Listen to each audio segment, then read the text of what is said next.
Welcome to Wife Cheating Story. I hope you have an enjoyable and relaxing time listening. Let's get started.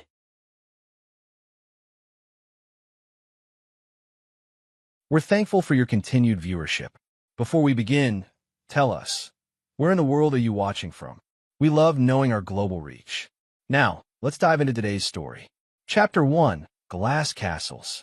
Vincent Blackwell sat in his home office, finalizing the designs for what would become the most ambitious architectural project of his career.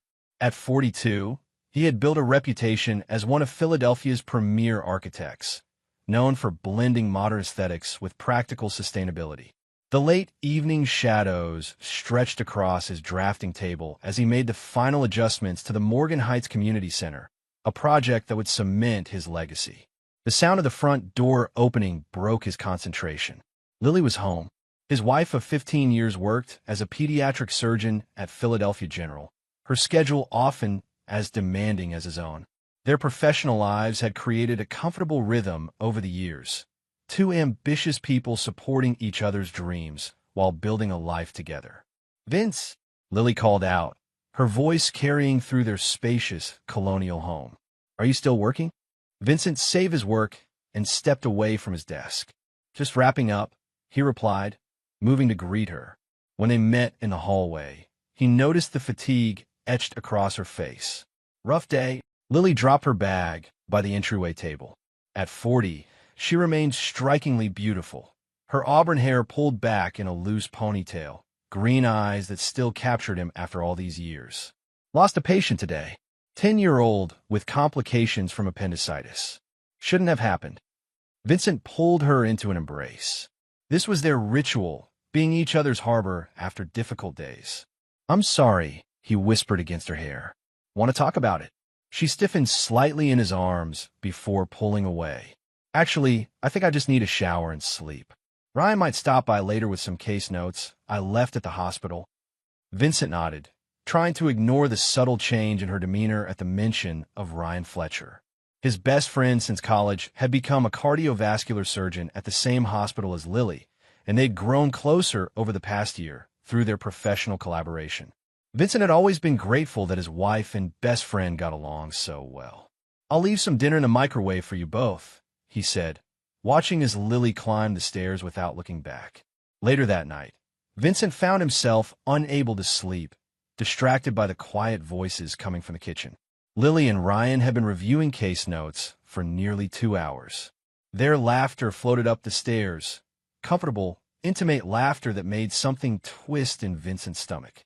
He turned over in bed, telling himself he was being ridiculous. They were colleagues, friends, nothing more. The following morning, Vincent prepared breakfast as Lily rushed to get ready for an early surgery. When she kissed him goodbye, it felt perfunctory. "Will you be home for dinner?" he asked, catching her hand before she could rush out. "Probably not. There's a department meeting that might run late," she replied, gently extracting her hand. "Don't wait up." After she left, Vincent checked their shared calendar on the refrigerator. There was no department meeting scheduled. The first seed of doubt took root. That evening, Vincent called Ryan about their weekend plans to watch the Eagles game. Ryan answered, background noise suggesting he was at a restaurant. "Hey, can I call you back tomorrow?" "I'm in the middle of something," Ryan said, his voice slightly hushed. "Sure, no problem." "Late dinner?" Vincent asked casually. There was a brief pause. "Yeah, just grab a bite after work. Talk tomorrow." After hanging up, Vincent stared at his phone, an uneasy feeling settling over him. On impulse, he called the hospital and asked for Lily, only to be told she had left hours ago. He checked her location on their shared phone app. It showed her at Riverside Park, miles from the hospital or home. Vincent poured himself a whiskey and sat in the darkened living room, waiting. When Lily finally returned close to midnight, her excuse about the meeting running late and stopping for a drink with colleagues felt hollow against the evidence mounting in his mind. Over the next 2 weeks, Vincent began noticing other inconsistencies. Text messages Lily would quickly hide when he entered the room, weekend conferences that weren't listed on the hospital website, calls from Ryan that she would take in another room. The foundation of trust he had built his marriage upon was developing hairline fractures, threatening to collapse the entire structure. Chapter 2. The Architect of Deception. Vincent had always considered himself a reasonable man.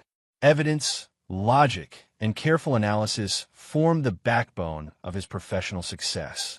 Now, he would apply those same principles to his personal life. If something was happening between Lily and Ryan, he needed proof before confrontation. On a rainy Tuesday morning, Vincent met with Nora Sullivan, his assistant and the office manager at his architectural firm. At 35, Nora had been with him since he started the company, her efficiency and discretion proving invaluable over the years. "I need to take a few personal days," Vincent told her, sliding a folder of completed designs across his desk. "The Morgan project is ready for submission. Everything else can wait until next week." Nora studied him with concerned brown eyes. "Is everything okay? You seem distracted lately." Vincent appreciated her perception, but maintained his composure. "Just some personal matters to attend to. Nothing serious." The lie tasted bitter in his mouth. After leaving the office, Vincent drove to a small electronics store in a strip mall on the outskirts of the city. The middle-aged proprietor, Dominic, had done security consulting for one of Vincent's commercial projects years ago. "Surveillance equipment?" Dominic raised an eyebrow when Vincent explained what he needed. "Trouble at the office?" "Home security upgrade," Vincent replied smoothly. "Recent break-ins in the neighborhood." By that afternoon, Vincent had installed discrete cameras in the common areas of his home and a GPS tracker on Lily's car. He also purchased spyware for their home computer. The methodical precision with which he approached these tasks helped quiet the storm of emotions threatening to overwhelm him. This wasn't about jealousy or paranoia, he told himself. This was about truth. That evening, he received a text from Ryan inviting him to lunch the following day. "Need your advice on something important?" the message read. Vincent agreed, curious whether his friend would reveal anything. They met at a steakhouse they frequently patronized. Ryan seemed nervous, fidgeting with the silverware and avoiding direct eye contact. "Everything okay with you and Pamela?" Vincent asked, referring to Ryan's girlfriend of 2 years. Ryan shifted uncomfortably. "We broke up last month. I've been meaning to tell you, but it's been complicated." "I'm sorry to hear that," Vincent said, watching his friend's reactions carefully. "Any particular reason?" Ryan took a long drink of water. "Sometimes people just grow apart, you know? Anyway, that's not what I wanted to talk about. I'm thinking of taking a position at Mayo Clinic. It's a fantastic opportunity, but it would mean moving to Minnesota." The news hit Vincent like a physical blow. Was Ryan planning to leave because of guilt, or was he planning to take Lily with him? He maintained his composure, asking appropriate questions about the position while his mind raced through implications. "When would you need to decide?" Vincent asked. "Within the month. I haven't told anyone else yet. Not even at the hospital," Ryan replied, finally making eye contact. Something in his gaze, regret, perhaps, or guilt, strengthened Vincent's suspicions. After lunch, Vincent drove to Philadelphia General Hospital and parked in a visitor lot. He told himself he was just checking if Lily's car was where it should be during her shift. It was. As he was about to leave, he saw her exiting the building with Ryan. They walked closely together, and when they reached her car, Ryan placed his hand on the small of her back in a gesture that appeared far too intimate for mere colleagues. Vincent followed them to a small cafe several blocks from the hospital. Through the window, he watched them sitting close, talking intensely, their hands occasionally touching across the table. When Ryan reached up to brush a strand of hair from Lily's face, Vincent had seen enough. That night, when Lily returned home, Vincent was working in his office, acting as though everything was normal. She mentioned that she'd had lunch with the new hospital administrator, and he nodded without comment, the lie hanging between them like an invisible wall. Later, reviewing the camera footage, he watched Lily make a phone call from their kitchen while he was in the shower. With the volume turned up, he clearly heard her say to Ryan, "I miss you too. We need to tell him soon. This isn't fair to anyone." The final piece of confirmation came when he checked her text messages remotely through the spyware he'd installed. A message to Ryan read, "He suspects nothing. I feel terrible, but I can't help how I feel. When you hold me, everything else disappears." Vincent shut down his computer and walked to the window, staring out at the night sky. 15 years of marriage. 10 years of friendship with Ryan. All built on what now appeared to be a foundation of sand. He had his evidence. Now he needed a plan. Chapter 3. Collapse. The car accident occurred on a Friday afternoon. Vincent received the call from the hospital while in a meeting with clients. "Mr. Blackwell, your wife has been in an accident. She's at Philadelphia General. Her condition is stable, but she's asking for you." Vincent's hands trembled slightly as he gathered his things. What happened? Another driver ran a red light and struck the passenger side of her car. She has a concussion and some lacerations, but nothing life-threatening. The drive to the hospital passed in a blur. Despite the betrayal he discovered, the thought of Lily injured sent a primal fear through him. 15 years of love couldn't be erased overnight, no matter what she had done.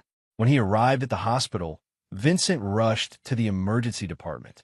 A nurse at the station stopped him as he approached the treatment rooms. "I'm sorry, sir. Only family allowed in the trauma area," she said firmly. "I'm her husband," Vincent replied, his voice tight with stress. The nurse checked her computer screen, frowning slightly. "That's strange. Another man already signed in as her husband." She looked up, confusion evident in her expression. "Dr. Fletcher?" Vincent's heart stopped. The world around him seemed to blur at the edges, sound becoming muffled as though he were underwater. "There must be some mistake," he managed to say. "Ryan Fletcher is a colleague. I'm Vincent Blackwell, Lily's husband." The nurse's expression shifted to one of uncomfortable realization. "I'm sorry for the confusion, Mr. Blackwell. Room 114, down the hall on the right." Vincent walked mechanically toward the room, each step feeling heavier than the last. Through the partially open door, he could see Ryan sitting beside Lily's bed, holding her hand. They hadn't noticed him yet. "We've been trying to find a right time to tell you," Ryan was saying softly. "But after today, I can't keep pretending. When I got the call about the accident, I thought I'd lost you. Life's too short for secrets." "I know," Lily replied, her voice weak but clear. "It's time. He deserves the truth, no matter how painful." Vincent stood frozen in the doorway, watching this intimate exchange. The physical evidence he'd gathered over the past weeks paled in comparison to witnessing this moment. The tenderness between them, the casual way Ryan had claimed the title of husband, the plans they were making about his future. Rather than confront them, Vincent turned and walked away quietly. Neither Lily nor Ryan noticed his presence or his departure. In the hospital parking lot, he sat in his car for nearly an hour, staring at nothing, feeling the last pieces of his former life crumbling around him. That evening, Vincent returned to their empty home. Lily had texted that she was staying overnight at the hospital for observation. He packed methodically clothes, important documents, his architecture awards, and family photographs from before he met Lily. He left her wedding ring on the kitchen counter with a single sentence written on a notepad. "I know everything." Vincent checked into a hotel downtown, created a new email address, and sent formal messages to his assistant and business partner explaining that he needed to take an extended leave due to personal matters. Then he turned off his phone and ordered room service with a bottle of scotch. 3 weeks passed in a haze of strategic planning. Vincent rented a furnished apartment using only cash, consulted with a divorce attorney recommended by a former client, and began transferring his assets to new accounts. He grew a beard, started wearing contacts instead of his usual glasses, and adopted workout clothes instead of his customary suits. Small changes to make him less immediately recognizable. During this time, Lily called incessantly. 27 missed calls accumulated before he finally blocked her number. Emails flooded his inbox, moving from confused to desperate to angry. He read each one without responding, studying her evolving tactics like an archaeologist examining artifact from a dead civilization. "Please come home so we can talk about this. You're being childish by disappearing like this. I never meant to hurt you. It just happened. Don't throw away 15 years without giving me a chance to explain. Ryan and I are worried about you. Please just let us know you're okay." The last one made him laugh bitterly. They were worried about him. How considerate. Ryan's messages showed a similar progression, starting with concern and friendship before revealing his true priorities.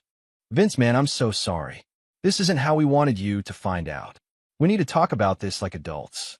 Disappearing isn't solving anything. Lily is a wreck. Whatever you think of me, don't punish her. I know I broke the bro code in the worst possible way, but you're still my best friend. The partnership at Mayo Clinic needs my answer. Lily and I are planning to accept. I hope someday you can forgive us. Vincent archived these messages without reply. Forgiveness was not in his vocabulary anymore. Instead, he began constructing something new from the ruins of his former life. A blueprint for retribution that would be as meticulous and precisely engineered as any building he had ever designed. On the 22nd day of his self-imposed exile, Vincent received an unexpected visitor at his temporary apartment. He had been careful, but apparently not careful enough. When he opened the door, Nora stood there, concern etched on her face. "Your wife hired a private investigator," she said without preamble. "He came asking questions at the office. I figured you should know." Vincent invited her in, surprised by her loyalty. "How did you find me?" Nora gave him a look that managed to be both sympathetic and exasperated. "I've managed your calendar for 8 years. You always stay at the Westmore when you need to think. When you weren't there, I checked nearby apartment buildings with short-term leases." She paused. "You look terrible, by the way." For the first time in weeks, Vincent smiled genuinely. "I'm working on that." Over coffee, Vincent confided in Nora about the betrayal. She listened without judgment, occasionally asking clarifying questions with the same efficiency she brought to their professional relationship. "What are you planning to do?" she finally asked. Vincent considered her trustworthy, but decided against sharing the full scope of his intentions. "Get a divorce. Move forward." Nora studied him, clearly not convinced by his simple answer. "They're leaving for Minnesota in 2 months. Lily came by the office looking for you. She mentioned the Mayo Clinic opportunity." "Good for them," Vincent replied coldly. Nora reached across the table and squeezed his hand briefly. "Just be careful, Vincent. Revenge might feel justified, but it can consume you if you're not careful."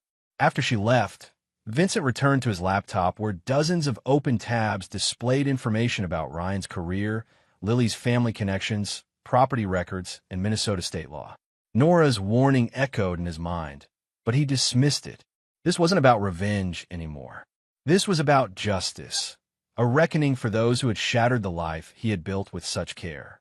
He would give them exactly what they wanted, the freedom to be together. But first, he would ensure they understood the true cost of their betrayal. Chapter 4. Blueprints of Retribution.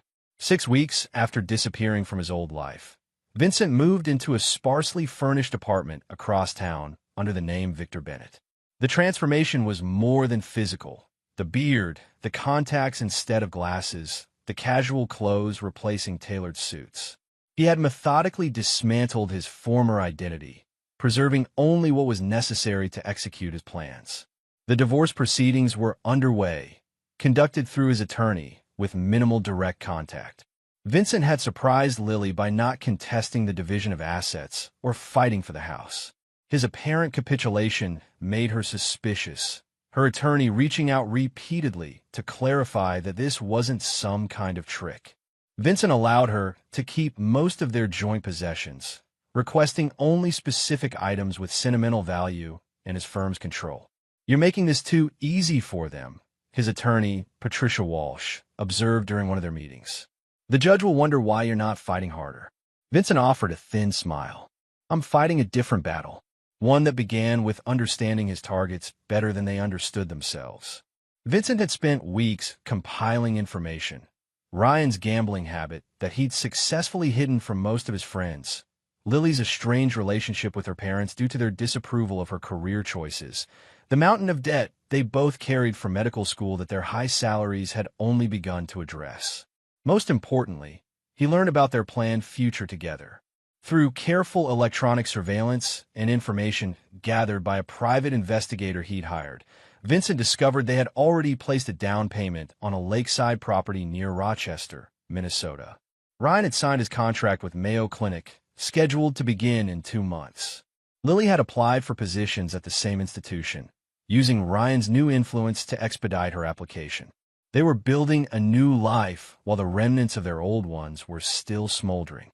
Vincent intended to ensure that new foundation was as unstable as the ones they had abandoned. His first move came during a medical conference in Boston that both Ryan and Lily attended. While they were gone, Vincent, using the access codes he still had from when they were friends, entered Ryan's apartment and installed surveillance software on his personal computer. He also placed a GPS tracker on Ryan's car and copied the data from his home office. Among Ryan's files, Vincent found something unexpected: extensive research on alternative cancer treatments, clinical trials, and experimental procedures. Notes in the margins referenced MHB repeatedly. Vincent remembered that Ryan's mother, Marjorie Helen Blackwell, had been diagnosed with pancreatic cancer last year. The Mayo Clinic position suddenly made more sense. They specialized in exactly the kind of cutting-edge treatments Ryan was researching. This discovery provided Vincent with a crucial piece of his puzzle. Ryan wasn't just pursuing career advancement. He was desperately trying to save his mother's life by gaining access to treatments not available elsewhere. Vincent felt a moment of unwanted empathy before hardening his resolve. Everyone had their reasons for betrayal. That didn't justify it. Back in his apartment, Vincent received an unexpected call from Drew Porter, an old college friend who now worked as a pharmaceutical executive. "Heard through the grapevine that you're going through some rough times," Drew said after preliminary small talk. "Divorce, right?" Vincent confirmed without elaborating. News travels fast. "Look, I know we haven't been close in recent years, but I'm in town next week. Let me buy you a drink.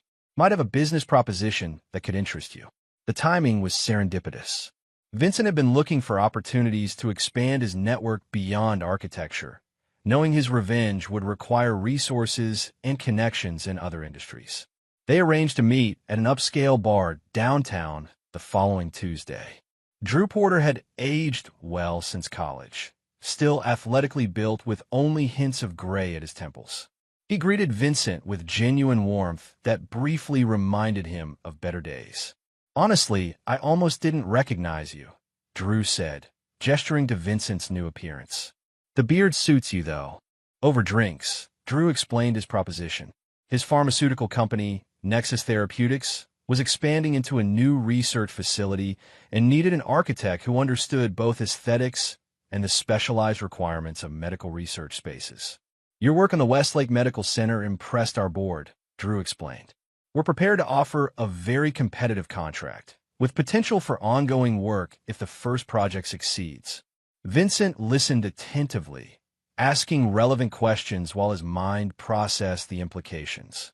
Nexus Therapeutics was one of the leading companies developing the exact treatments Ryan's mother needed. The synchronicity was too perfect to ignore.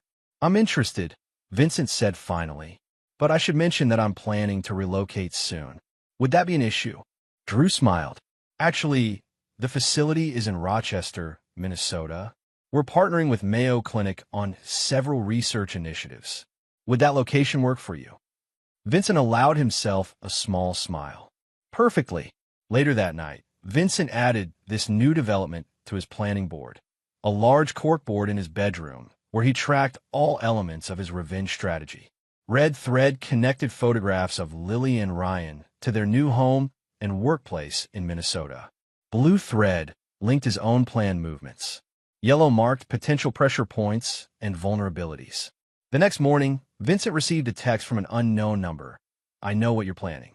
We should talk," followed by an address in a quiet neighborhood on the outskirts of the city. Cautious but curious, Vincent drove to the location that afternoon. It was a modest ranch-style home with well-maintained gardens. When he knocked, the door was opened by an older man with military-straight posture and evaluating eyes. "Harold Mitchell," the man introduced himself. "You might remember me as Lily's father." Vincent had met Harold only twice during his marriage, once at the wedding and once during a tense Christmas dinner 5 years ago. The estrangement between Lily and her parents had been one of the few subjects she refused to discuss in detail. "Come in," Harold said. "We have matters to discuss." The interior was meticulously organized, with photographs of military service and family members arranged precisely on the walls. Harold led Vincent to a sunroom at the back of the house, where a silver-haired woman sat reading. "Marie," Harold said. "Vincent's here." Lily's mother looked up, studying Vincent with the same critical eyes as her husband. "You've changed your appearance," she observed. "Smart move." Vincent remained standing. "Why am I here?" Harold gestured to a chair. "Because we share a common interest. My daughter has made a terrible mistake, and we believe you're planning to make her face consequences." "If you're asking me to reconsider," Vincent began. Marie interrupted. "We're offering to help." This unexpected alliance required careful consideration. Vincent sat down, listening as Harold and Marie explained their position. They had never approved of Ryan, seeing through his charm to the selfish ambition beneath. When Lily had called them after Vincent's disappearance, ostensibly seeking comfort, but actually fishing for information on his whereabouts, they had recognized the manipulation techniques they'd warned her about for years. "She chose her path," Marie said, her voice tinged with resigned sadness. "But that doesn't mean we approve of how she's walking it." Harold was more direct. "That man will ruin her professionally and personally. We've seen his type before. Once he gets what he wants from Mayo Clinic, she'll find herself discarded just like you were." Vincent considered their offer carefully. Having allies with personal knowledge of Lily could be valuable, but he was reluctant to share his full plans with anyone. "I appreciate your position," he said finally, "but I work alone." Harold nodded as though he'd expected this answer. "At least take this," he said, sliding a flash drive across the table. "Financial records, personal correspondence, information that might prove useful. We've been keeping tabs on them both since we suspected something was happening between them." Vincent pocketed the drive. "Why are you really doing this?" Marie answered, her voice suddenly tired. "Because despite everything, she's our daughter.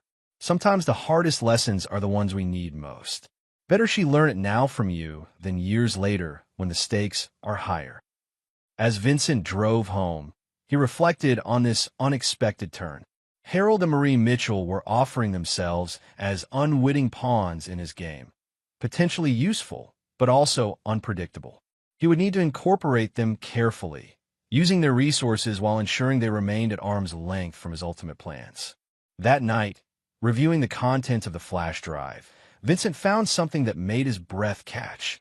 Evidence that Ryan had been manipulating Lily for far longer than the affair suggested.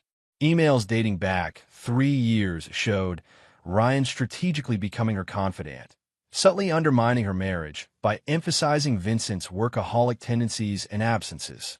When Lily had been passed over for department chief last year, Ryan had suggested it was because the board viewed her as too committed to family life, implying that her marriage was holding back her career. The betrayal ran deeper than passion or opportunity. It had been methodically orchestrated over years. Vincent added this revelation to his planning board, the red threads multiplying as the true scope of deception became clear. 2 days later, Vincent received notification that his divorce had been finalized. The same afternoon, he signed a contract with Nexus Therapeutics and booked his flight to Rochester, Minnesota. The blueprints of his retribution were complete. Now it was time to break ground. Chapter 5. Foundations. Rochester, Minnesota welcomed Vincent with a blanket of early autumn snow. He arrived 3 weeks before Ryan and Lily were scheduled to move, giving him time to establish himself and prepare the battlefield. The apartment he leased was in the same upscale complex where they had signed a lease, though in a different building. Close enough to monitor, distant enough to avoid casual encounters. His first week was dedicated to professional establishment. Vincent, now consistently using his Victor Bennett identity, met with the Nexus Therapeutics team, impressing them with his comprehensive understanding of their specialized facility needs. Drew had recommended him highly, and Vincent ensured their faith was justified, presenting initial concepts that seamlessly integrated research functionality with architectural innovation. "This is exactly what we've been looking for," Dr. Elaine Warner, the research director, told him after his presentation. "Someone who understands that form and function aren't competing principles in scientific spaces." Vincent cultivated this professional relationship carefully, learning about the company's research priorities, particularly their groundbreaking work on advanced cancer treatments. He asked thoughtful questions about their partnership with Mayo Clinic, establishing himself as someone with genuine interest in medical advancement rather than just another contractor. We're collaborating with a new cardiovascular surgeon starting next month, Dr. Warner mentioned during one of their meetings. Dr. Fletcher, brilliant mind, particularly interested in our vascular regeneration project. Vincent maintained his neutral expression. Sound impressive. I look forward to meeting him. The second phase of Vincent's plan began with Harold Mitchell's unexpected arrival in Rochester. The older man appeared at Vincent's apartment unannounced, carrying a single suitcase. "I've rented a place 10 minutes from here," Harold explained without preamble. Marie stayed behind to avoid suspicion, but we agreed I should be on site. Vincent's irritation at this unsolicited involvement was tempered by pragmatism. Harold had resources and motivation that could prove useful. "What exactly are you planning to contribute?" Harold's military background showed in his precise, strategic thinking. Intelligence gathering primarily. "I've already made connections at Mayo through old service buddies. Plus, I've moved some funds into position if financial leverage becomes necessary." After careful consideration, Vincent decided to incorporate Harold into a limited portion of his plans. He explained his position at Nexus Therapeutics and how it connected to Ryan's research interests without revealing the full scope of what he intended. "You're playing a longer game than I expected," Harold observed. "I thought you'd be more direct." "Direct actions create immediate satisfaction but limited impact," Vincent replied. "I'm more interested in comprehensive results." Their unlikely partnership formed around a shared objective, though Vincent suspected their definitions of justice differed significantly. Harold wanted his daughter to see Ryan's true nature. Vincent wanted them both to experience complete dismantling of the future they'd built on the ruins of his trust. The third week brought an unexpected complication. While reviewing Nexus's research documentation, Vincent discovered that Ryan's mother's cancer had progressed significantly. She had been accepted into a highly selective trial program at Mayo Clinic, one of only 20 patients nationwide, which explained Ryan's desperate focus on securing his position there. The trial was scheduled to begin the same week Ryan started his new job. This information created an ethical dilemma Vincent hadn't anticipated. His plans would potentially affect not just the people who had betrayed him, but an innocent woman fighting for her life. Vincent spent a restless night considering his options before reaching a decision. He would adjust his timeline, but not his ultimate objective. Marjorie Blackwell would receive her treatment before the consequences of her son's actions fully materialized. The day before Ryan and Lily were scheduled to arrive, Vincent visited their future home. Using the building maintenance uniform he'd acquired through careful planning, he gained access to their apartment.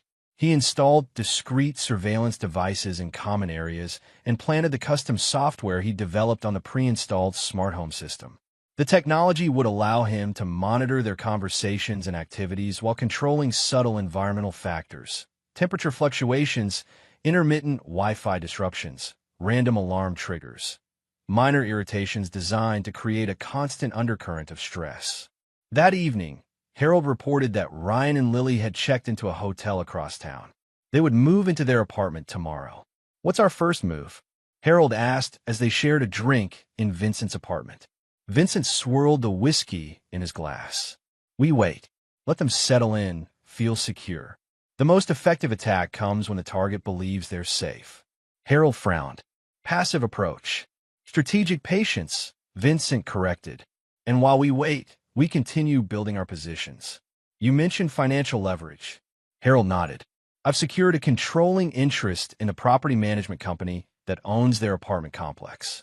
And I have connections looking into the private equity firm backing Nexus Therapeutics." Vincent raised an eyebrow, genuinely impressed. "You've been thorough." "Marines," Harold said simply. "We don't start missions without proper preparation." The next day, Vincent watched through remote surveillance as Ryan and Lily moved into their new home. They looked happy, excited about their fresh start. Lily arranged photographs on shelves, none featuring Vincent, he noted, while Ryan unpacked kitchenware, the domestic scene a stark contrast to the professional personas they maintained publicly. "We made it," Ryan said, pulling Lily into an embrace. "Clean slate, just like we planned."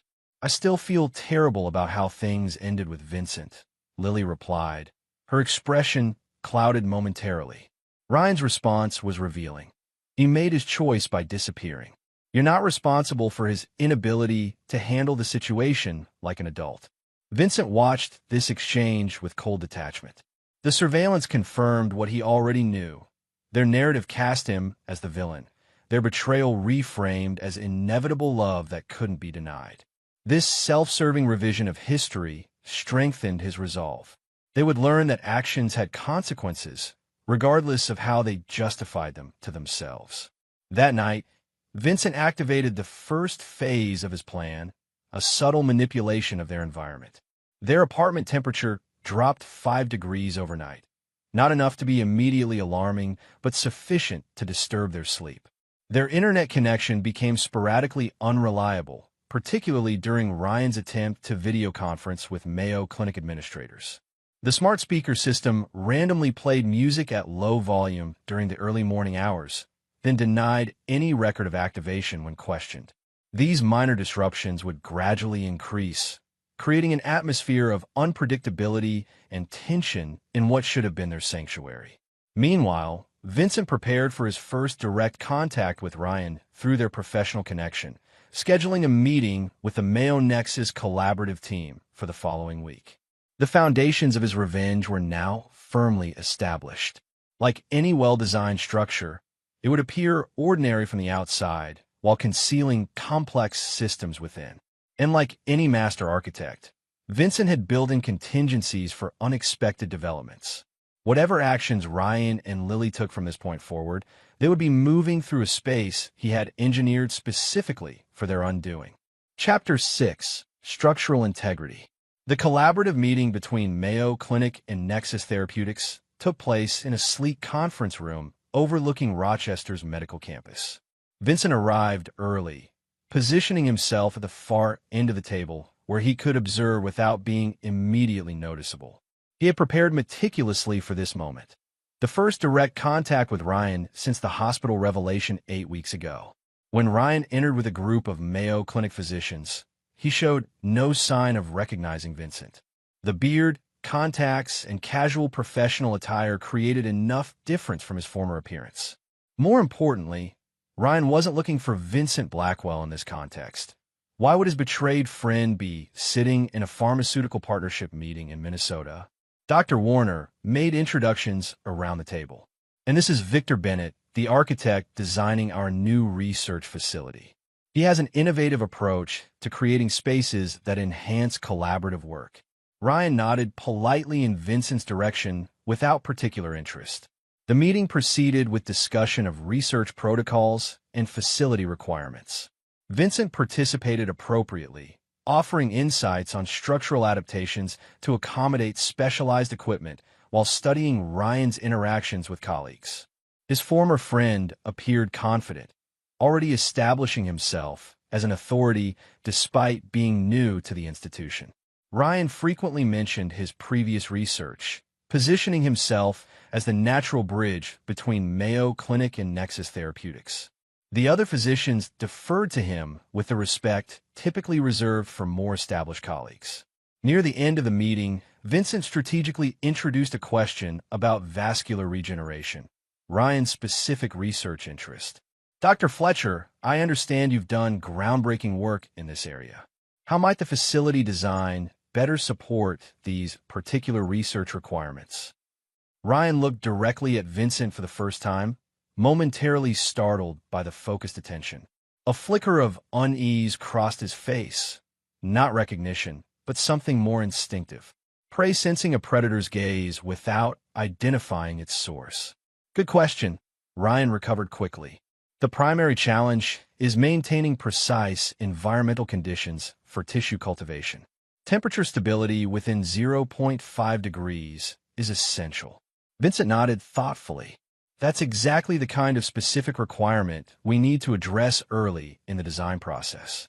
Perhaps we could schedule a more detailed consultation? I'd value your expertise." The trap was baited, and Ryan took it without hesitation. Of course, my assistant can coordinate. After the meeting, Vincent deliberately positioned himself near the exit, timing his departure to coincide with Ryan's. In the elevator, he initiated casual conversation. "Impressive work you're doing, Dr. Fletcher. New to Rochester?" Ryan nodded, scrolling through emails on his phone. "Just moved here with my partner. She's a pediatric surgeon, also joining Mayo." "Must be a significant transition," Vincent observed. "Leaving established practices, relocating to a new city." Something in his tone made Ryan look up, studying Vincent more carefully. "Sometimes change is necessary for growth." "And you?" "Local. Recent transplant myself," Vincent replied with a thin smile. "Following opportunities." They parted in the lobby with a professional handshake. As Ryan walked away, Vincent noted the slight tension in his shoulders, the unconscious response to perceived threat. The seed of unease had been planted. Now it would grow. That evening, Vincent reviewed the surveillance footage from Ryan and Lily's apartment. They were discussing the persistent issues with their new home, the inconsistent heating, the malfunctioning appliances, the strange electrical fluctuations. "I'll call maintenance again tomorrow," Ryan said, frustration evident in his voice. "This is ridiculous for what we're paying." Lily looked exhausted, the stress of relocation compounded by these mysterious problems. "Maybe we should have rented somewhere else. This place felt too good to be true from the beginning." "It's just teething problems," Ryan insisted. "Every new building has them. Besides, the location is perfect for us both." Vincent increased the intensity of the disruption slightly, enough to maintain constant irritation without pushing them to move elsewhere. The smart refrigerator began displaying error messages about temperature regulation. The bathroom exhaust fan activated randomly during the night. Small but persistent intrusions into their comfort and security. The following week brought Vincent's scheduled consultation with Ryan. They met in the cardiovascular research wing, where temporary offices had been established for the new physicians. Ryan's space was already personalized with medical texts, research papers, and a single photograph of Lily on the desk. "Mr. Bennett, thank you for making time." Ryan greeted him professionally. "I've reviewed your preliminary designs. Very impressive work." Vincent moved toward the desk, gesturing to the photo. "Family, my partner," Ryan replied with obvious pride. "She's a pediatric surgeon here." "You make a handsome couple," Vincent observed. "Recently together?" Ryan hesitated, the personal question unexpected in a professional consultation. "We've known each other for years, but our relationship is relatively new." "Interesting how that happens," Vincent commented. "People can know each other for ages before suddenly seeing new possibilities." Something in his tone made Ryan look at him more carefully. "Have we met before, Mr. Bennett? Something about you seems familiar." Vincent maintained his composed expression. "I don't believe so. I have one of those faces people tend to think they recognize." He smoothly transitioned to the facility designs, redirecting the conversation to professional matters. Throughout their discussion, Vincent deliberately used phrases and mannerisms from their previous friendship, subtle triggers for Ryan's subconscious. He referenced architectural concepts they had once discussed during their college days, described design approaches using analogies Vincent had typically employed. By the end of their hour together, Ryan was visibly unsettled, though clearly unable to identify why. "I feel like we've had similar conversations before," he said as Vincent prepared to leave. "Strange déjà vu." Vincent smiled. The mind makes connections in unexpected ways. "I look forward to our next consultation, Dr. Fletcher." Later that day, Vincent met with Harold in a quiet cafe several blocks from Mayo Clinic. The older man reported on his progress. He had cultivated relationships with administrative staff in the surgical department where Lily worked, gathering information about her integration into the team. "She's struggling," Harold said, showing no emotional reaction to his daughter's difficulties. The department head questions her commitment. "She's been late twice and unprepared for a departmental meeting." "Not like her at all." Vincent nodded. The environmental disruptions were having their intended effect, creating sleep deprivation and background stress that impacted their professional performance. "What about Ryan's mother?" Vincent asked. "Has she started treatment?" Harold consulted his notebook. First session completed yesterday. Initial response positive according to nursing staff. Good, Vincent said. We maintain current operations until her treatment course is completed. Nothing that might interfere with that process. Harold studied him with narrowed eyes. Developing a conscience about collateral damage. Establishing boundaries, Vincent corrected. This is about justice, not cruelty for its own sake. The next phase of Vincent's plan involved more direct manipulation of their professional circumstances.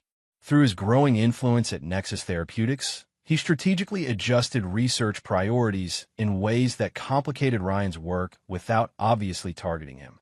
Critical equipment deliveries were delayed. Grant application deadlines were moved forward with minimal notice. Collaborative meetings were rescheduled at the last minute to conflict with other commitments. Meanwhile, Harold's connections in hospital administration ensured similar, coincidental complications in Lily's department. Her surgical schedule became increasingly problematic, with cases running longer than anticipated or being rescheduled at inconvenient times. Documentation requirements suddenly became more stringent for her specifically, creating additional administrative burden. None of these obstacles was catastrophic individually. Their power lay in accumulation, a constant drip of frustration and setback that eroded confidence and security. Vincent monitored the results through surveillance, watching as Ryan and Lily's relationship began showing signs of strain under the pressure. I don't understand why everything is so difficult here, Lily complained during dinner one evening. We were supposed to have a fresh start, but I feel like I'm fighting uphill every day. Ryan was less sympathetic than expected. Every transition has challenges. You need to adapt faster. I'm facing the same issues, but managing to stay on track. The subtle competition in his response, positioning his adaptation as superior to hers, confirmed another aspect of Vincent's assessment. Ryan's support had been conditional from the beginning, offered when it served his purposes or when the cost was minimal. Under genuine pressure, his self-interest emerged more clearly. Vincent's direct interactions with Ryan increased, always maintaining the professional pretext while gradually establishing an unsettling familiarity. During one facility tour, Vincent deliberately referenced a restaurant in Philadelphia that had been Ryan's favorite. The design reminds me of Maximilian's Back East, that blend of modern aesthetic with classical touches. Ryan stopped abruptly. How did you know I frequented Maximilian's? Vincent maintained his calm demeanor. Did you? Interesting coincidence. It was a popular spot in Philadelphia. I consulted on their renovation before moving here. Each encounter added another layer of unease, the sense that this stranger somehow knew things he shouldn't. Ryan began researching Victor Bennett online, searching for connections to his past. Vincent had anticipated this, creating a carefully curated digital presence that provided professional credibility without obvious links to his former identity. 10 weeks into their relocation, the first major crack appeared in Ryan and Lily's relationship. Vincent's surveillance captured a significant argument. Ryan accusing Lily of undermining his position by complaining to colleagues about their difficulties adjusting to Rochester. Do you have any idea how that makes me look? Ryan demanded. I vouch for you to get this position. Vouch for me, Lily responded incredulously. I'm a board-certified pediatric surgeon with an impeccable record. I didn't need your endorsement to be qualified. That's not how things work in practice, and you know it, Ryan shot back. Connections matter. Politics matter. And you're damaging both with your constant negativity. The argument escalated until Ryan stormed out, leaving Lily alone in their increasingly hostile apartment environment. Vincent watched her cry for 20 minutes before calling her parents home, a connection she had avoided since moving to Minnesota. Marie answered, but quickly passed the phone to Harold, who was actually in Rochester watching the same surveillance feed with Vincent. Lily, is everything all right? Harold asked, seamlessly playing his role from hundreds of miles away. Vincent observed the conversation with clinical detachment as Lily confided her struggles to her father, unaware that he was actively participating in creating them. Harold maintained his cover perfectly, offering sympathetic concern while subtly reinforcing doubts about Ryan's commitment. Men like that are often most charming when things are easy, Harold told his daughter. It's adversity that reveals true character. After the call ended, Harold turned to Vincent. She's reaching her breaking point sooner than expected. Ryan isn't, Vincent replied. His focus remains on his mother's treatment and his professional establishment. We need to accelerate the timeline. Harold nodded in agreement. What's the next phase? Vincent pulled out architectural plans for the Nexus Research Facility. We introduced them to Victor Bennett's predecessor, Vincent Blackwell. The structural integrity of Ryan and Lily's new life was compromising under precisely calculated pressure. Soon, it would be time for the controlled demolition phase of Vincent's revenge. Chapter 7. Calculated Collapse.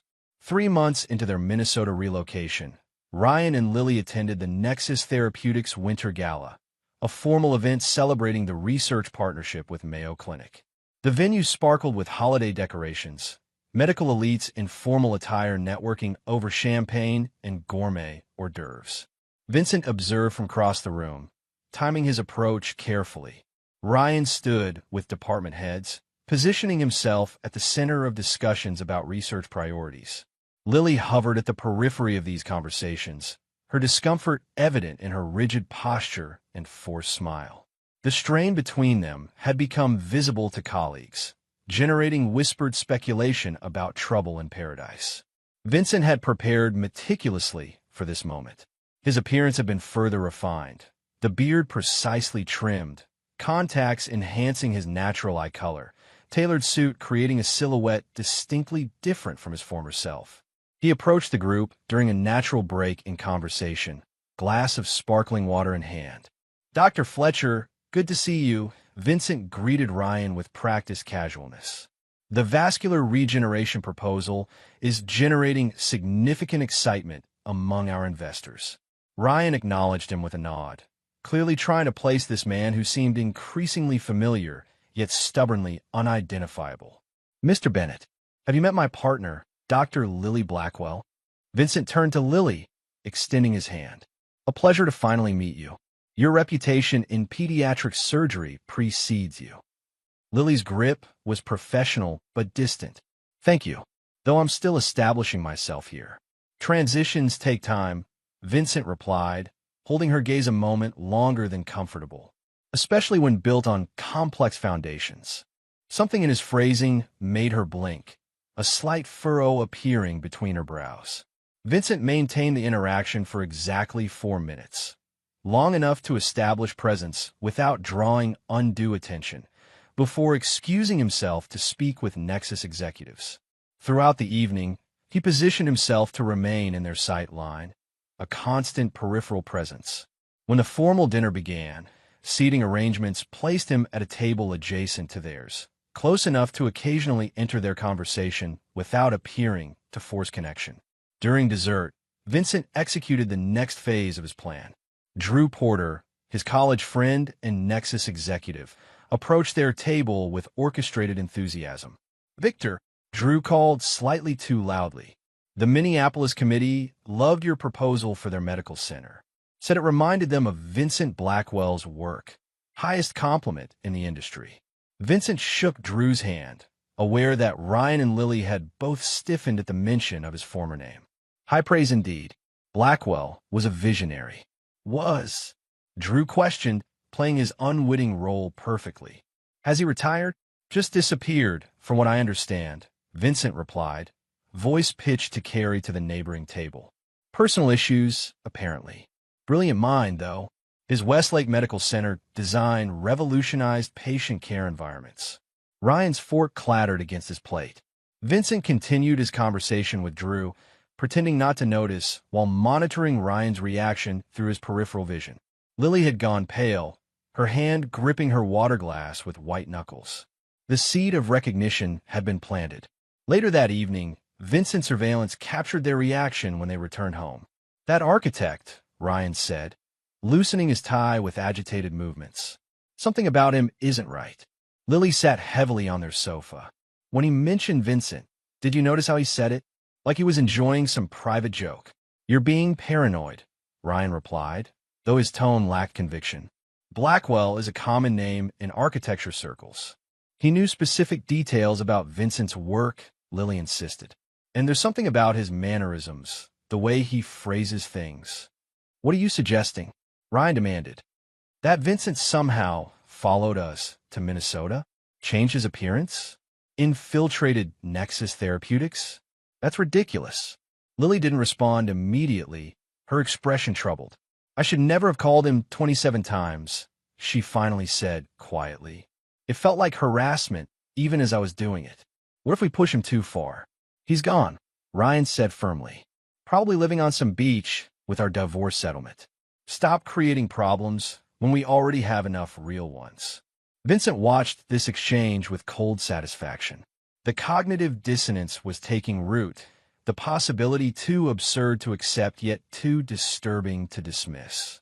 He increased the environmental manipulations that night, programming the home automation system to create subtle but unmistakable anomalies. Lights dimming momentarily when Vincent's name was mentioned, the temperature dropping sharply for 30 seconds at random intervals. The following morning, Vincent implemented the next phase at Mayo Clinic. As Ryan entered his research lab, he found his team gathered around a computer, reviewing a professional journal article. Dr. Fletcher, have you seen this research on vascular regeneration in trauma patients? His assistant asked. Published last month. The methodology aligns perfectly with your current protocols. Ryan moved to the screen, then froze as he saw the author's name. Vincent Blackwell, MD, PhD. This must be a mistake, he said, voice strained. Vincent Blackwell is an architect, not a medical researcher. His assistant looked confused. The credentials check out. Affiliated with Johns Hopkins. Should I contact him about potential collaboration? No, Ryan replied too quickly. Let me review the paper first. Could be a different Blackwell.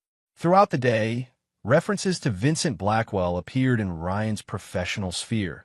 His name mentioned in departmental emails, cited in research documents, appearing on consultation requests.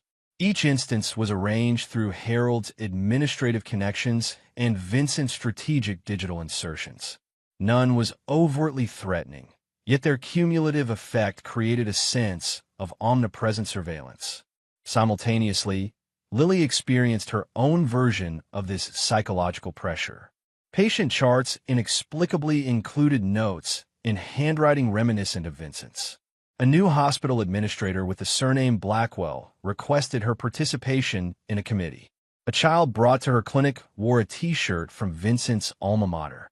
These manipulations accelerated over the next 2 weeks, gradually increasing in frequency and specificity. Vincent orchestrated his physical encounters with strategic precision, appearing in elevator doors as they closed, glimpsed across parking lots, present in meetings Ryan attended, but always positioned to avoid direct interaction. The psychological toll became evident in their behavior. Ryan grew increasingly paranoid, checking over his shoulder constantly, researching Victor Bennett obsessively, installing additional security measures in their apartment, unknowingly creating more access points for Vincent surveillance. Lily became withdrawn, her professional performance suffering as sleep deprivation and anxiety took their toll. Vincent monitored these developments through multiple channels: direct observation, surveillance feeds, hospital gossip relayed by Harold, performance reports obtained through Nexus connections. The controlled demolition was proceeding as designed, each pressure point precisely targeted to maximize impact while maintaining plausible deniability. The critical moment came on a Tuesday evening. Ryan returned home to find Lily sitting in their darkened living room, a glass of wine in hand, staring at her phone. I found something, she said without preamble. About Victor Bennett. Ryan dropped his briefcase, moving quickly to her side. What is it? Lily held up her phone, displaying a professional biography. There is no record of Victor Bennett before 8 months ago. No previous architectural work, no education history, nothing. He appeared out of nowhere with a fully formed career. That doesn't prove anything, Ryan argued, though his voice lacked conviction. I showed his photo to that new nurse in pediatrics, the one who transferred from Philadelphia General, Lily continued. She said he looks familiar, but couldn't place him. Then I used one of those age regression apps. She swiped to another image. Vincent's current appearance digitally altered to remove the beard, adjust the hairstyle, add glasses. Ryan stared at the image, blood draining from his face. Jesus Christ. It's him, isn't it? Lily whispered. He's been here all along, watching us, playing with us. We need to leave, Ryan said, already moving toward their bedroom. Pack essentials only. And go where? Lily demanded, following him. He found us here.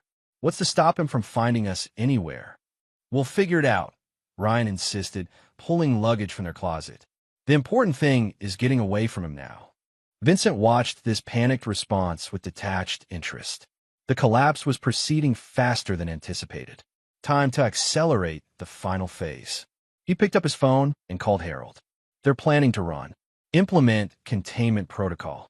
Within 20 minutes, as Ryan and Lily were frantically packing, their apartment door chimed. The building manager stood outside with an apologetic expression and 2 security guards. Dr. Fletcher, Dr. Blackwell, I'm sorry to disturb you, but we've received noise complaints from several neighbors. Our security team needs to speak with you. Ryan attempted to dismiss them, but the manager insisted on entering. As the conversation grew increasingly tense, Lily's phone rang. The hospital administrator requesting her immediate presence for an emergency case. Simultaneously, Ryan received an urgent text about his mother experiencing complications during treatment. Their escape effectively blocked. They separated, Ryan rushing to his mother's side, Lily to her patient. Vincent had orchestrated these emergencies through Harold's connections, ensuring neither was life-threatening, but both requiring legitimate professional response. While they were gone, Vincent entered their apartment using the access he'd long established. He left no physical evidence of his presence, but made one critical change to their environment, activating the final phase of his custom software that would reveal his surveillance and manipulation over the coming days. When Ryan and Lily returned separately to their apartment, both emergencies resolved without serious consequence. They found their home security system displaying a simple message on every screen. I see you. The calculated collapse had begun its final, catastrophic phase. Chapter 8. The Reckoning. The morning after the I see you message appeared, Ryan and Lily awoke to find their apartment transformed into a testament to Vincent's omnipresence. Every digital screen, from their television to their refrigerator display, cycled through surveillance images of them taken over the past months. Their smart speaker system played recordings of private conversations on a continuous loop, focusing particularly on moments when they had discussed Vincent or rationalized their betrayal. My God, Lily whispered, staring at their living room television as it displayed footage of them sleeping from the previous night.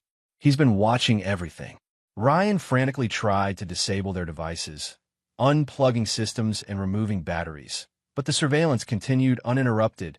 Vincent's software had created autonomous backup systems throughout their home. More disturbing than the surveillance itself was the revelation of how comprehensively their environment had been manipulated. Temperature fluctuations, appliance malfunctions, sleep disruptions, all meticulously documented as intentional interventions. We need to go to the police, Lily insisted, already reaching for her phone. Ryan grabbed her wrist, stopping her. And tell them what? That the husband you cheated on has been spying on us? That we're being harassed by a man who technically doesn't exist? Victor Bennett has legitimate credentials. Vincent Blackwell disappeared. We have no proof connecting them. So we do nothing, Lily demanded, jerking her arm free. We leave, Ryan said firmly. Today. Forget our things. We check into a hotel and figure out our next move. As they hurriedly packed overnight bags, their phones simultaneously received text messages from an unknown number. Running won't help. I'm waiting at the Lakefront Hotel, your most likely destination given its proximity to Mayo Clinic and Ryan's mother's treatment facility. Perhaps the Windsor Inn? That would be my second choice. The message continued. I've prepared detailed dossiers on both of you, including evidence of ethical violations in Ryan's research applications and Lily's testimony against former colleagues during last year's malpractice investigation. Nothing illegal, but certainly career-limiting if distributed to the Mayo Clinic Ethics Committee. Meet me at the address below at 7 p.m. Come alone. Both of you. Ryan threw his phone against the wall, cracking its screen. This is insane. He can't do this. He already is, Lily replied, her voice hollow. What choice do we have? That evening, they arrived at the specified address, a lakeside property on the outskirts of Rochester. Vincent watched their approach through security cameras, noting Ryan's aggressive driving and Lily's rigid posture in the passenger seat. They had followed his instructions to come alone, though Ryan had made 3 phone calls from a borrowed hospital phone, likely attempting to arrange some form of backup. Vincent activated the exterior lighting as they approached the front door, illuminating the modern architectural masterpiece he had purchased 3 months earlier through a shell company. The design was unmistakably his. Anyone familiar with Vincent Blackwell's architectural style would recognize his hallmarks in every line and angle. When they rang the doorbell, Vincent took a moment to study them on the monitor. Ryan's false confidence barely masking his fear, Lily's resignation evident in her slumped shoulders. He pressed the intercom button. Enter. The door is unlocked. They stepped into a minimalist entryway that opened to a dramatic great room with floor-to-ceiling windows overlooking the frozen lake. Vincent stood at the center, his transformation now reversed. Clean-shaven, glasses instead of contacts, dressed in the tailored style they would recognize from his former life. Vincent, Lily breathed, the last shred of denial evaporating. Welcome, he replied calmly. Please sit down. We have much to discuss. Ryan remained standing, fists clenched at his sides. This stops now. Whatever game you're playing, it's over. We'll get restraining orders, press charges for stalking, harassment. With what evidence? Vincent interrupted smoothly. Victor Bennett doesn't exist beyond professionally verified credentials and a spotless reputation at Nexus Therapeutics. Any surveillance equipment in your apartment would show no external access points. All activities originating from your own accounts and devices. As for harassment, I have hours of recorded conversations where you both expressed guilt and fear that I might seek revenge. Preemptive paranoia doesn't constitute evidence of actual threat. Vincent gestured again to the seating area. Now, shall we discuss this like adults? Or would you prefer I forward my documentation to the Mayo Clinic Ethics Committee tomorrow morning? Reluctantly, they sat on the edge of a sleek sectional sofa while Vincent took a chair opposite them. The positioning was deliberate, placing them together as a unit while he remained separate, in control. Why? Lily asked, her voice barely audible. Why go to these extremes? An interesting question from a woman who called me 27 times after I discovered her betrayal. Vincent replied evenly. The answer is simple. Actions have consequences. You both made calculated decisions to betray my trust. I've made equally calculated decisions about the appropriate response. Ryan leaned forward aggressively. So this is revenge? Terrorizing us for months because your feelings were hurt? Vincent's expression remained impassive. This isn't about hurt feelings, Ryan. This is about accountability. You systematically undermined my marriage for years before the affair began. Subtle comments about my work schedule, exaggerating my absences to Lily, positioning yourself as the understanding friend while painting me as the neglectful husband. I have the emails, the text messages, the recorded conversations documenting your methodical approach. He turned to Lily. And you, so quick to believe his narrative, so eager to rewrite our 15 years together as a mistake you needed to escape. Did you ever actually try to address your concerns with me directly? Or was it easier to accept Ryan's version of reality? That's not fair, Lily protested weakly. I tried to talk to you about your work schedule, about starting a family. Twice, Vincent interrupted. You raised those subjects exactly twice in 5 years. I reviewed our text messages, emails, calendar entries. 2 conversations that you quickly abandoned when I asked for specific examples of neglect. He leaned forward. Meanwhile, you were confiding in Ryan several times weekly about your troubled marriage, a narrative that conveniently evolved to justify your betrayal. Ryan stood abruptly. We don't have to listen to this psychoanalysis bullshit. What do you want, Vincent? Money? The house in Philadelphia? Name your price, and let's end this. Vincent laughed, a genuine sound that seemed to startle them both. You still don't understand. This isn't a negotiation. This is a reckoning. He gestured around the room.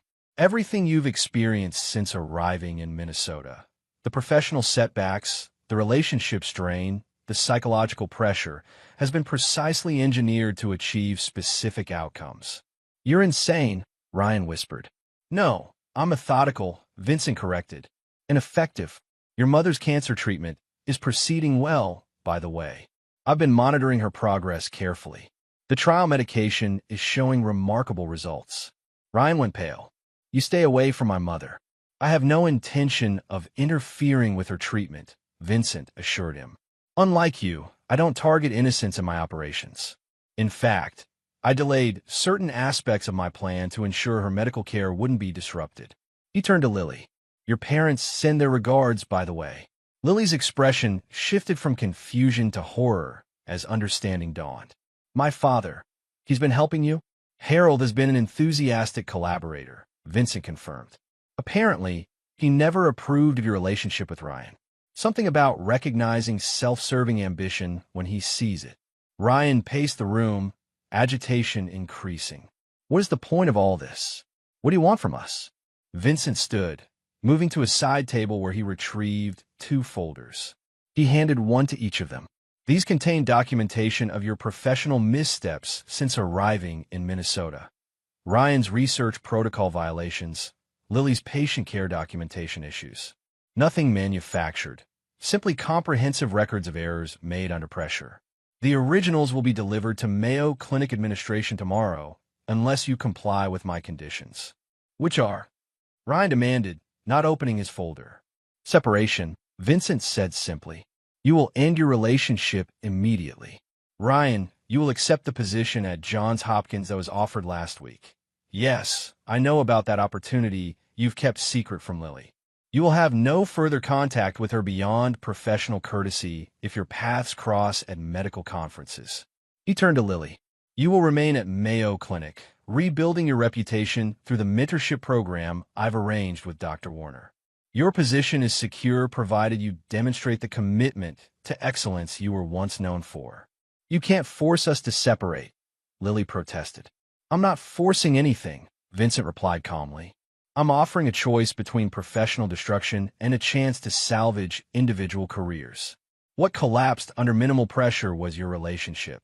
The first sign of adversity revealed its true foundation. He gestured to the surveillance footage still visible on a wall monitor.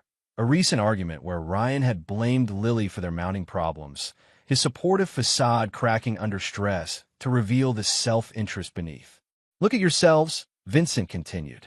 The relationship you destroyed, 2 others to pursue, couldn't withstand even artificial obstacles. What does that tell you about its sustainability?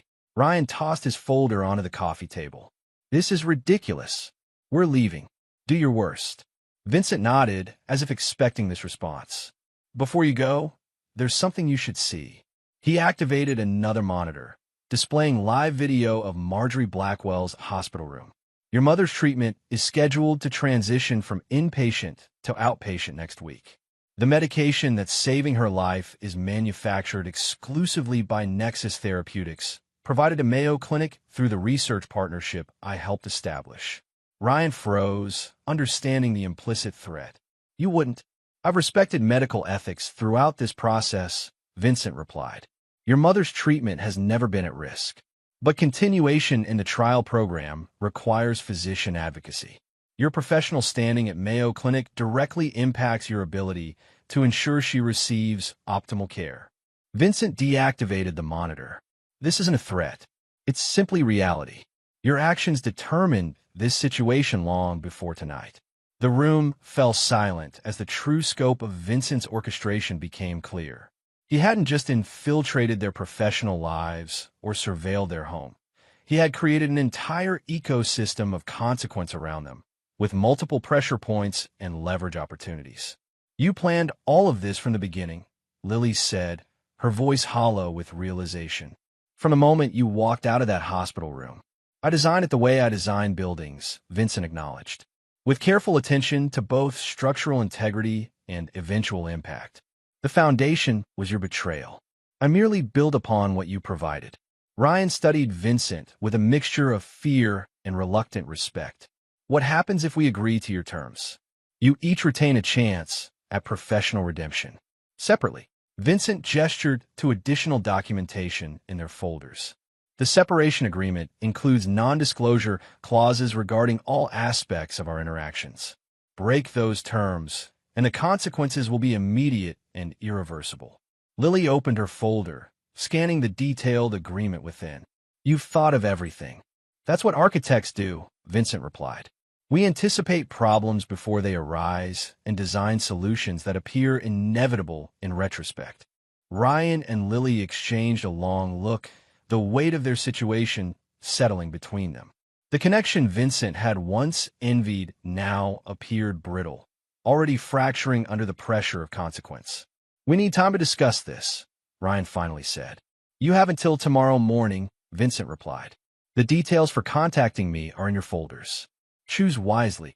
As they left, Vincent watched their separate body language, already distancing from each other, blame beginning to overshadow whatever love had justified their betrayal. The collapse was proceeding exactly as designed. Now it was time for the final phase, ensuring they understood the true cost of their choices. Chapter 9. Foundations of Steel. 1 year later, Vincent stood on the observation deck of the completed Nexus Therapeutics Research Facility, surveying the structure that had helped facilitate his revenge and rebuild his future simultaneously. The building had already won 2 international architecture awards, establishing Victor Bennett as a rising star in medical facility design. Vincent had decided to maintain this identity professionally, a clean break from his past that allowed him to build something new from the ruins of betrayal. Harold Mitchell approached, nodding in appreciation at the snow-covered campus below. Impressive work, both the building and the strategy. Thank you for your contribution, Vincent replied. Their unlikely alliance had evolved into a respectful partnership over the past year, bound by shared principles about consequences and accountability. Have you seen today's journal? Harold asked, handing Vincent a medical publication featuring Ryan Fletcher's latest research paper, published from his new position at Johns Hopkins, exactly as Vincent had engineered. His mother's cancer is in remission, Vincent noted, scanning the acknowledgments section. Good. That was never part of the equation. Harold studied him carefully. You're still monitoring them both. It wasn't a question. Vincent didn't bother denying it. Information is power. I prefer to maintain awareness. The truth was more complex than he admitted to Harold. Vincent continued tracking Ryan and Lily not from vengeful obsession, but to ensure their compliance with his terms and to verify the effectiveness of his strategy. Ryan had indeed taken the Johns Hopkins position, rebuilding his career with the single-minded ambition that had always defined him. His research was genuinely valuable. Vincent saw no benefit in hindering medical advancement that could help others. Lily had remained at Mayo Clinic, gradually re-establishing her reputation through dedicated patient care and research contributions. According to Vincent's sources, she had recently begun dating a radiologist, a tentative step toward building something new from the lessons of her past. Neither had attempted contact with the other beyond necessary professional interaction at one medical conference 8 months earlier. Vincent's surveillance of that event had shown awkward politeness masking unresolved tension, exactly the arm's-length relationship his agreement had mandated. Do you ever regret not destroying them completely? Harold asked, interrupting Vincent's thoughts. You had the power to end their careers permanently. Vincent considered the question seriously. Destruction wasn't the objective. Consequence was. He gestured to the building around them. In architecture, we don't demolish structures without purpose. We remove what's unsound to build something stronger in its place. Harold nodded thoughtfully. And what have you built for yourself? Beyond professional success, I mean. The question touched on something Vincent rarely examined. The personal reconstruction he had engineered alongside his revenge. His relationship with Nora Sullivan, his former assistant now partner in his architectural firm, had evolved from professional respect to genuine connection over the past year. She knew his full history, had witnessed his transformation, and chose to remain beside him despite understanding the calculated ruthlessness he was capable of when betrayed. Something with a stronger foundation, Vincent replied simply. Later that evening, Vincent received a notification he had programmed long ago. A final message automatically sent to both Ryan and Lily on the one-year anniversary of their confrontation. The message was simple. Video footage of them in the hospital room when Vincent had first discovered their betrayal, followed by surveillance highlights of their subsequent panic as his revenge unfolded. The final frame showed a simple statement: consequence, not punishment. Remember the difference. Vincent closed his laptop, the notification confirming delivery. This final message served multiple purposes, reminding them that he maintained awareness of their activities, reinforcing the permanence of their separation, and providing closure to his orchestrated response to their betrayal. As he prepared for dinner with Nora, Vincent reflected on the architecture of revenge he had designed and executed. He had not sought to destroy Ryan and Lily, merely to ensure they experienced appropriate consequences for their choices. Their suffering had been proportional to their actions, their future opportunities limited but not eliminated. Most importantly, Vincent had reconstructed himself in the process. The man who had walked away quietly from that hospital room had been broken by betrayal, but the architect who emerged from that destruction was forged with stronger materials, unwilling to forgive betrayal, but equally unwilling to be defined by it. When Nora arrived, her warm smile and direct gaze reinforced this evolution. She knew exactly who he was, had witnessed his capacity for methodical retribution, and chose him anyway. "Ready?" she asked, taking his offered hand. Vincent nodded, leaving behind the final digital confirmation of his revenge completed. More than ready. They stepped into the winter evening together, moving forward into a future Vincent had designed with the same precision he brought to his architectural masterpieces, built on foundations of hard-earned wisdom and uncompromising strength. Not the life he had once planned, but perhaps a more authentic one, constructed with full awareness of what he was capable of, both in creation and consequence. The unforgiving architect had built his most significant structure not in steel and glass, but in the carefully designed aftermath of betrayal, a legacy that would endure in the lives of all involved, a testament to the fundamental principle that had guided his response. Every action creates ripples through lives interconnected. Choose wisely what you set in motion, for you cannot control where the waves eventually break. And there you have it. Another story comes to an end. What did you think? I'd love to hear your thoughts in the comments below. If you enjoy this story, consider joining our community by subscribing. It means the world to us. For more stories like this one, check out the recommended videos on screen. And I'll see you there.